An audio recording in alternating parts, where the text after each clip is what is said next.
we prep some Dungeons and Dragons. Dungeons and Dragons being Curse of Strahd on Thursdays, but we're gonna do that later.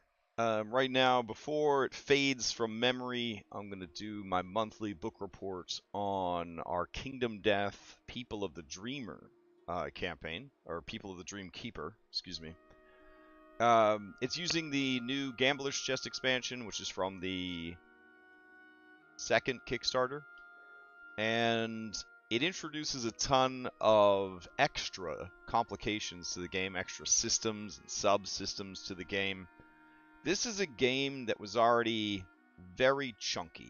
It was a very chunky game. Like, there was a lot of bits and bobs, there was a lot of systems, subsystems, a lot of rules, a lot of nuances, a lot of tables and subtables. There were systems within systems. There's a crafting system which leads to like combos of gear which unlock abilities, which chain with other abilities, which unlock items that may or may not have like a 1 in 100 chance of showing up later, and then having a 1 in 100 chance of doing something incredible if they do show up. Crazy, crazy, crazy stuff. So the game was already very complicated, and we are running what I think is the most complicated version of the game you could probably run, which is the Gambler's Chest expansion. And it introduces a ton of new mechanics that finally, here in the fourth session, keeping in mind that every session runs about 4 or 5 hours, so we're about 20 hours of gameplay into our campaign. It introduces patterns and seed patterns. These are special items, special equipment that can be made by harvesting unusual resources and combining them in unusual ways using technology and innovations that your civilization has unlocked. They're randomly drawn from a deck, and the times that you earn them are also randomly determined, and you can choose to focus on that or not based on how inventive you want your people to get. But it's all very slot machine, right? Like, did you get lucky enough to get the seed patterns that will make really awesome stuff easily, or did you get some crazy weird thing that requires some super rare materials that you're probably just not going to get because they have a low drop rate and the monster that drops them is incredibly difficult. So we haven't really explored patterns and seed patterns yet. We got the initial ones from the story, but we haven't sunk any resources into figuring out what to do with them. The encounters, we have unlocked the encounters, but we haven't had to deal with one yet. But encounters are basically smaller monsters attacking you while you are hunting the bigger monsters. And that's a new mechanic introduced in the Gambler's Chest. And our encounters are the Bone Eaters, which are giants who eat bones. So we don't like that too much.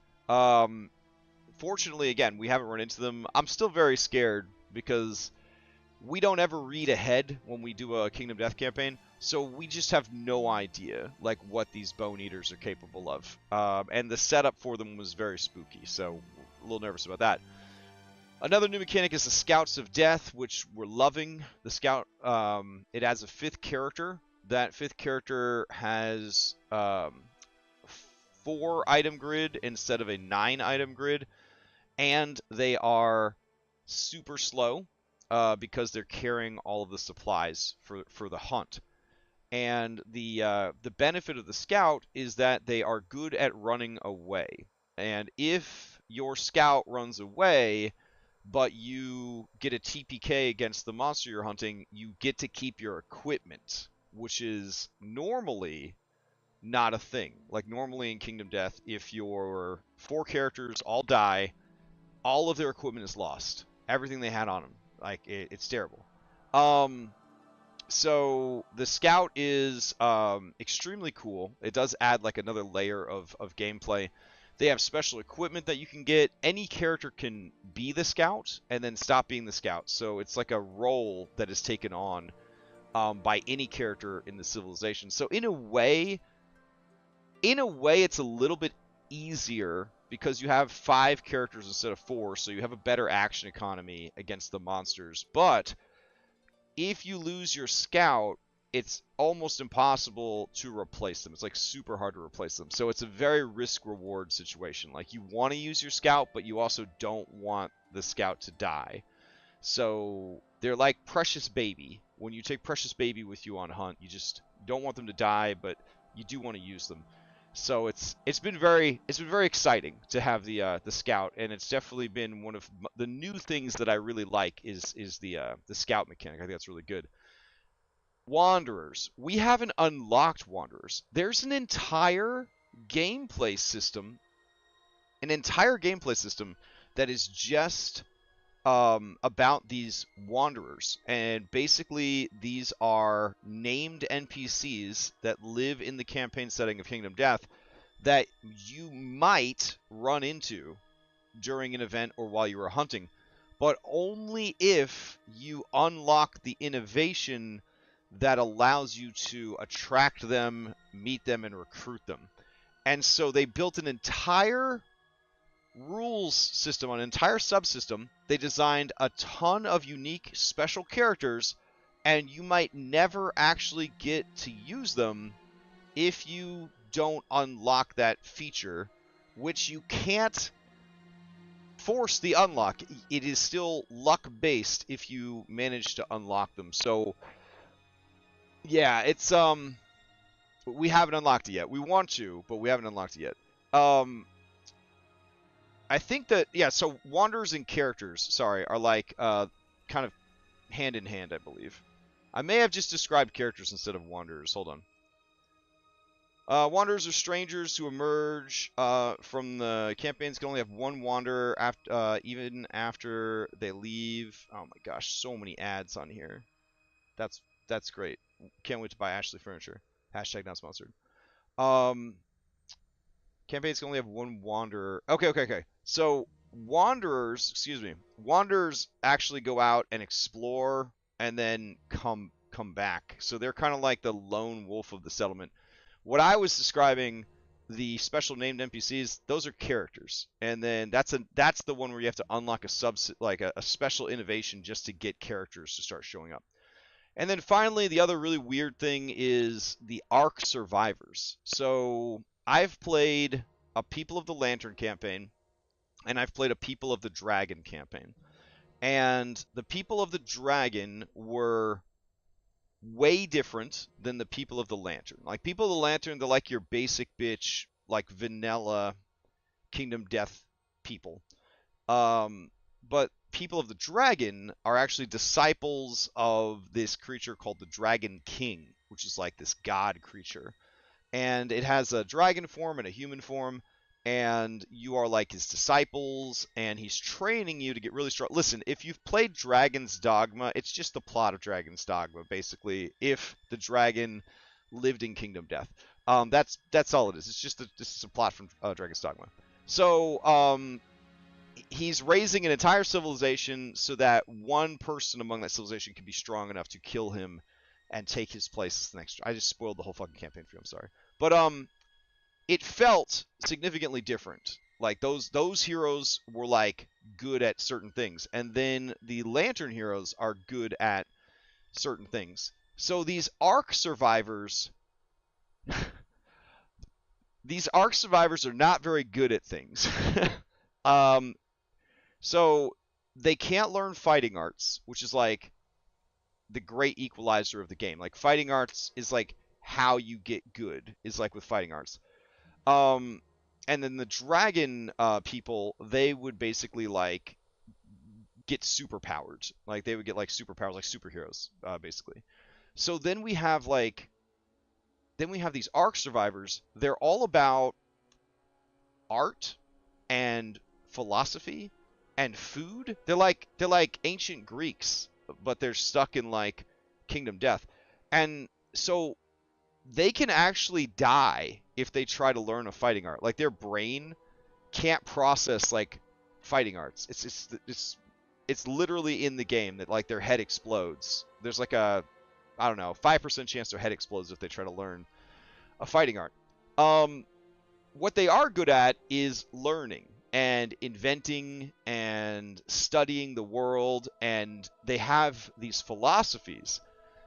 You develop these philosophies, and then that is how you get abilities that allow you to affect the world differently. And they work so differently than anything that's come before. And they also require you to do things during the hunt or during the showdown or during the game to level up those philosophies, those ways of thinking. And as you do, you teach other people that philosophy, and then the whole settlement gets stronger with this communal knowledge kind of deal. It's very highbrow, it's very fancy stuff. They also don't know how to use weapons really well.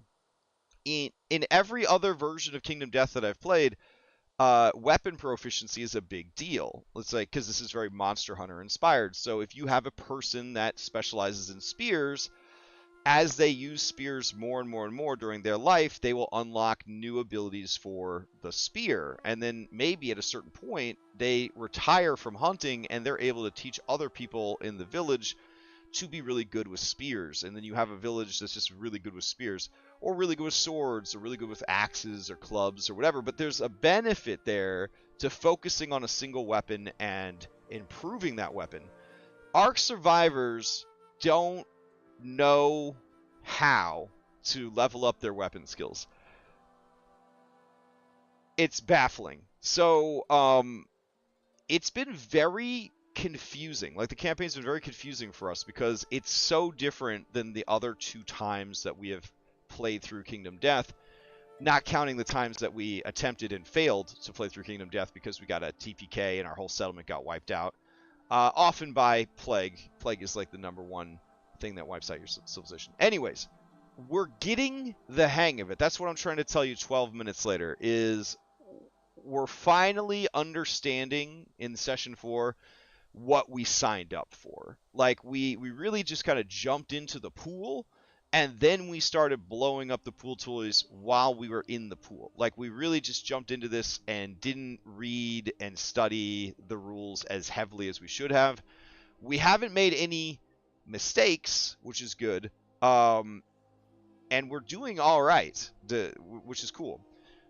But now we're starting to understand just what we signed up for, and what we signed up for is like nothing we've played before. So it feels like a completely fresh Kingdom Death, but it is very complicated. Like, there's 4 very smart guys, just steam coming out of our off of our forehead from thinking so hard about how, the rules, the mechanics, the subsystems, and how they all work together in this game. It's beautifully designed, it's beautifully done, but man, is it a lot, and it's very, very stressful. So, what did we get up to? We did a lot of work on our civilization. We did a lot of work on building things. We knew from experience that if you try to fight the Butcher, which let me see, let's look up the Butcher. And this is definitely the Butcher inspired by a young Adam Poots playing Diablo when he was a kid. Here we go. Oh my goodness, where's the Butcher? Is he that big? All right. So the Butcher is, it doesn't seem that scary, right? The Butcher is like a supernatural entity that hunts humans. It collects their faces and their lanterns. The faces is what it makes its armor out of, and the lanterns are their trophies. And you live in a world with no sun and total darkness, so lanterns are, kind of important since humans don't have dark vision.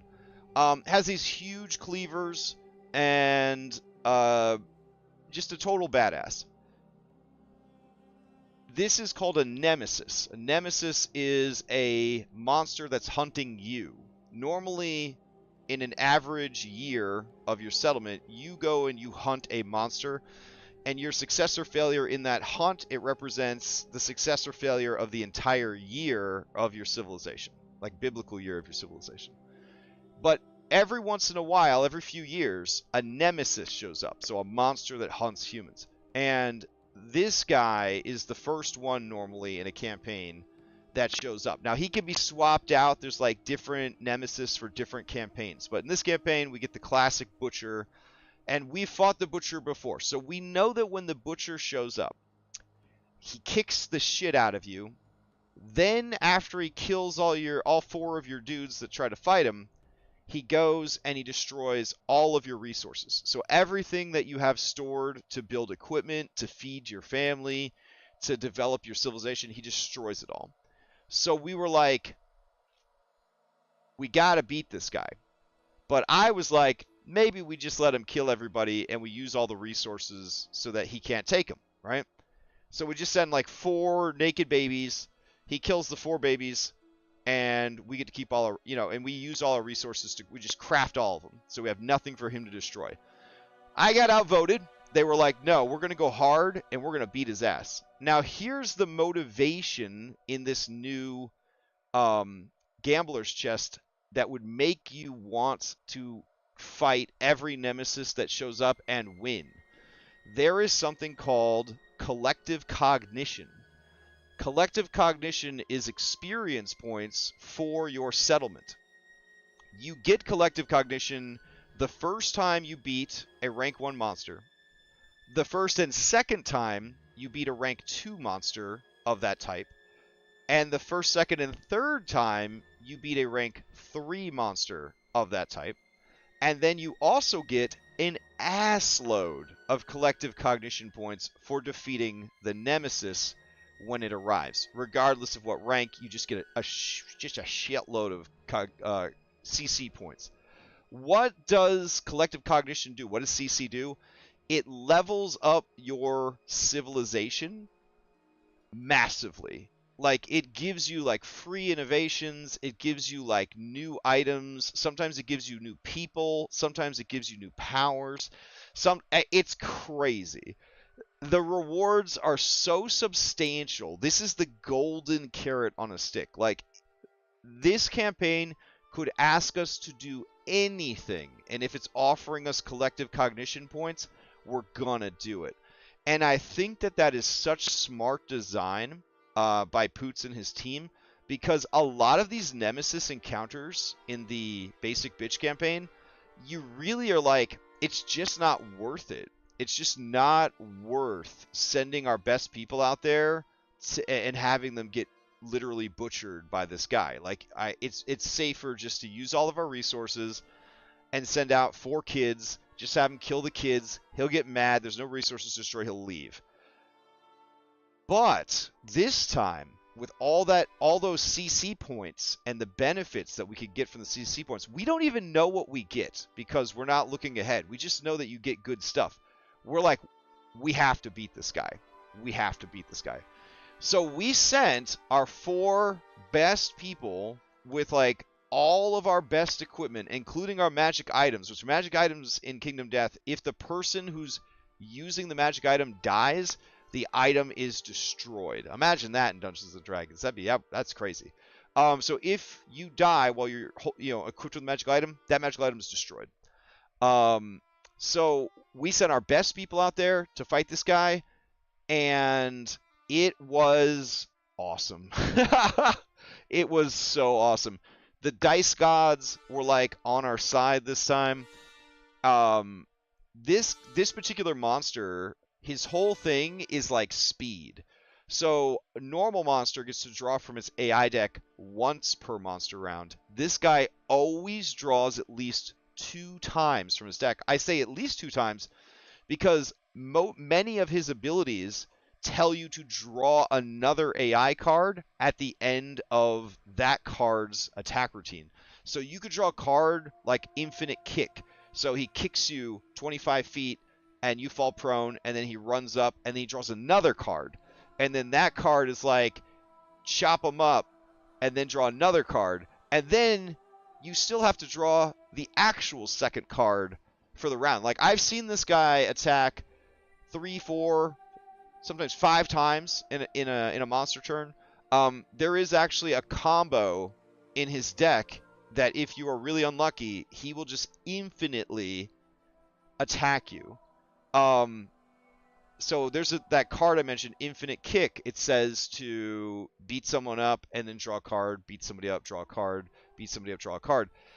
Remember that AI cards are their hit points. So if you've hurt him so much that he only has one hit point left, and that, or one AI card left, and that AI card says to draw another AI card, he will just keep drawing the same card infinitely until he can no longer perform the actions on the card. This is an exceptionally deadly enemy. Also, going with the theme of speed, like this guy's powered by Jesus Christ in anime, basically.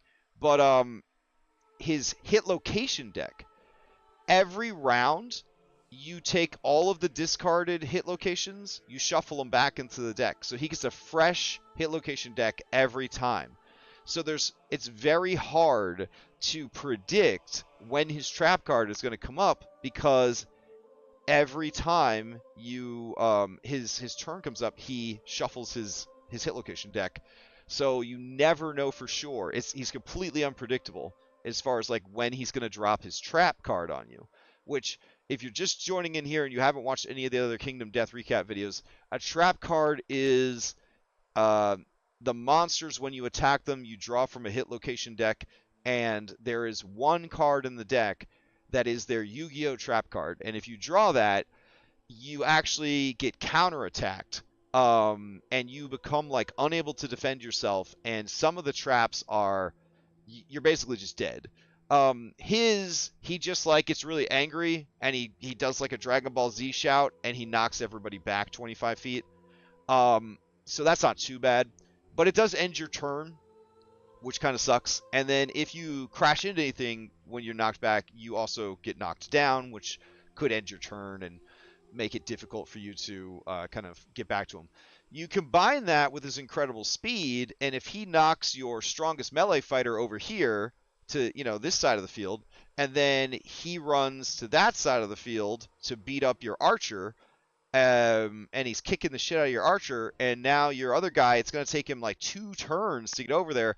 Well, 2 turns is anywhere between 4 to 8 attacks from the butcher that the rest of your team has to deal with, while your frontline melee, your tank guy, is trying to catch up to the butcher. It's crazy.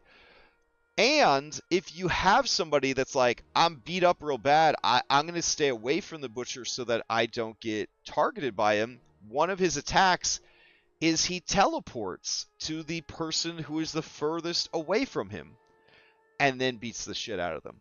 So very, very awesome monster, very anime monster. You could definitely hear him like saying like all like the cool guy lines in the deep gravelly Japanese voice as he's like, teleporting behind you and then slashing you in half, that kind of thing.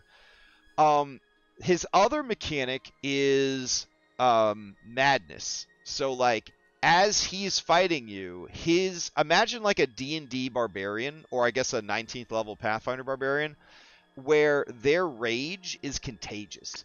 So as he is fighting you, he is making your characters go into a rage.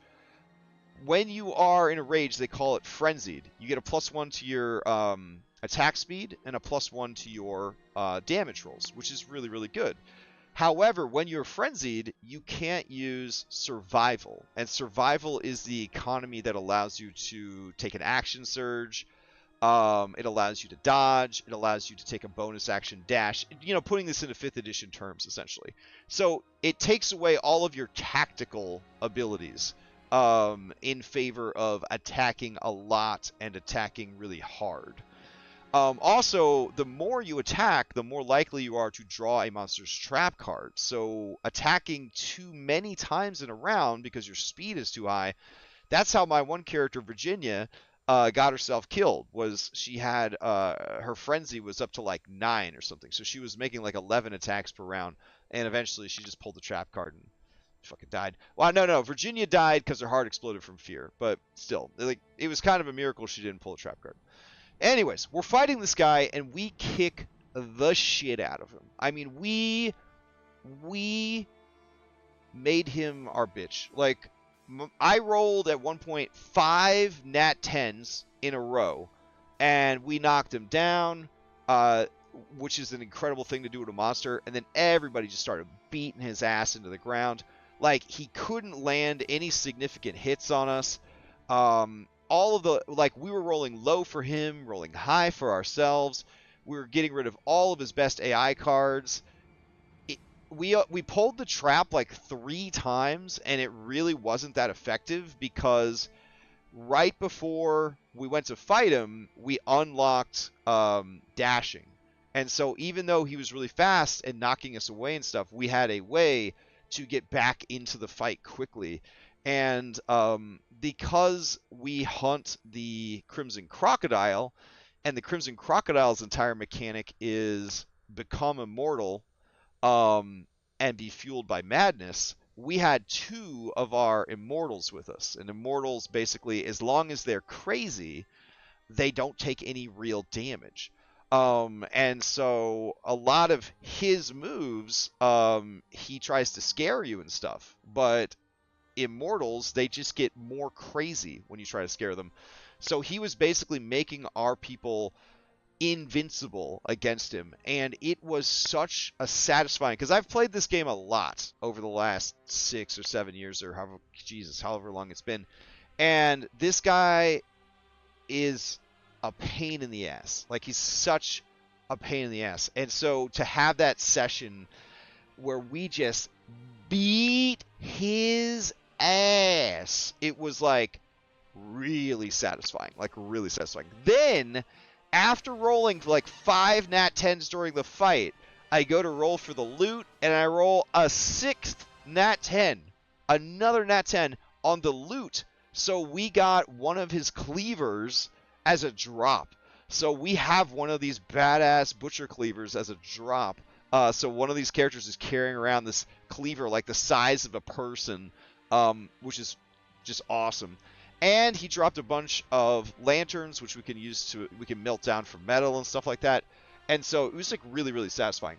Then we go back to town, and our event back at town was a cave.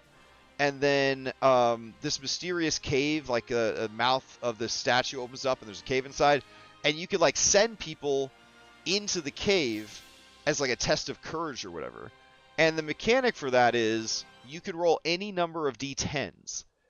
But if you roll the same number twice on any of the d10s, 2 or more times, doubles basically, the challenge fails. Like the mouth closes, the person dies, and the challenge is over.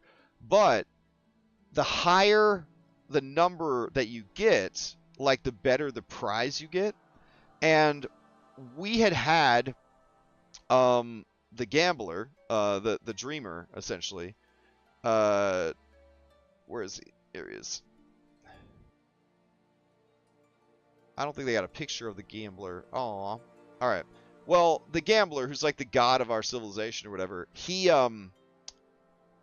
just picked up like a person off this big ball of people he carries on his back, and he like handed it to us, and he's like, "Here's a person to help you out." And then we're like, "Okay." So we took that person and we had them run into the cave. And my friend Stone, he rolled 7 d10s. It did not get the same number on any of the dice, and managed to get like the second best prize that was available in the challenge, which was like this really, really good sword. And then we decided to like push our luck, and we sent the same guy that got the sword back in there, but he didn't make it that time. So then we were just like on cloud 9 after beating the butcher, getting the best drops from the butcher. We had made a bunch of amazing equipment before we fought the butcher, just in case we lost. We didn't want to lose all our resources. And we ended the session like ready to go. So our next session, we're planning to hunt down a rank 1. We're kind of considering a rank 2 because we want to get that collective cognition. We're thinking about fighting a rank 1 or a rank 2 Crimson Crocodile. And we're gonna bring 2 people with us and try to drink enough blood from the crocodile's pool that they become immortal also, so that we have more immortals to work with. And that's the main goal of next session, is to try to get 2 people turned into immortals, and just continue to develop our settlement. We're going to try to unlock characters. We're going to try not to run into the Bone Eaters, and hopefully, hopefully our luck holds, and we're able to keep up this streak, because we're doing pretty good. And speaking of streaks, I didn't die this time. This is the first session that my character didn't die. So I'm like very, very excited about that. So next week I get to play the same fucking character. So I'm very, very happy about that. Well not next week, but next time. Which is going to be, I think, the 25th. We're going to play on the 25th of May, which it's May right now. So yeah, I'll be reporting back with book report number 5, let you guys know how it goes.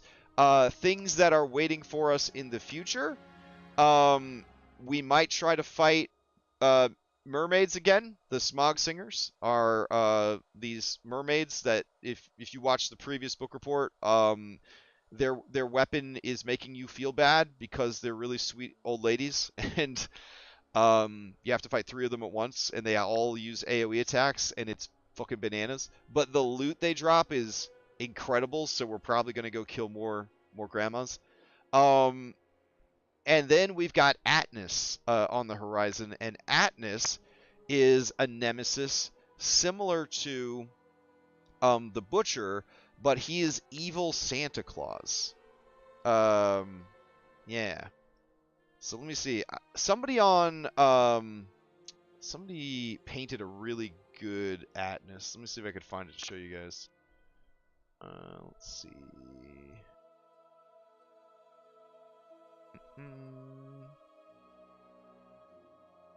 No, that's the king. Oh well.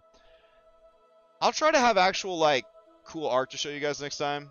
Oh, but another thing I wanted to show you before we adjourn this book report is Polygon.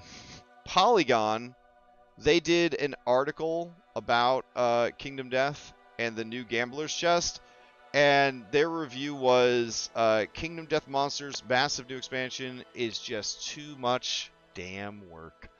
And you know what? It is a lot of work. It is a lot of work. I could see people feeling like it's a lot of work, but also the whole game's a lot of work. I don't know what the hell they thought was going to happen. It did feel like the 4 of us were having to go back to, like, college, take like a college class to learn how to play the Gambler's Chest. But now that we're getting the hang of it, it is a very fresh take on Kingdom Death, and there's a lot of really awesome and fun ideas at work there. I don't want to pass judgment until the entire campaign is over, but I was telling my friend Steven, I don't think anything could ever top the People of the Dragon campaign for me. But we'll see. So, alright. I'll be back in a little bit to do some prep for Curse of Strahd Nightfall, and then we'll be playing some Curse of Strahd Nightfall tonight. If you like the idea of Kingdom Death, if you think that the heavy metal nightmare mode, roguelike, dying all the time to monsters in spectacular ways is exciting, I am running a mini West Marches Dragonbane campaign on my Discord server. There is a link to the Discord in the Twitch description panels down below. So if you're interested in trying out Dragonbane, it's like Kingdom Death flavor, but it's still 5th edition D&D at its heart. So if you're familiar with 5th edition D&D, but you want to experience what it's like to be completely brutalized by every monster you run into, to never know how long your character is going to stay alive, and to watch your character die in spectacularly horrible and gruesome ways, then I think you might want to check that out. So we'll see. We're gonna start playing it on Sundays towards the end of this month. All right. Hope everybody has a great night, and I'll see you next time.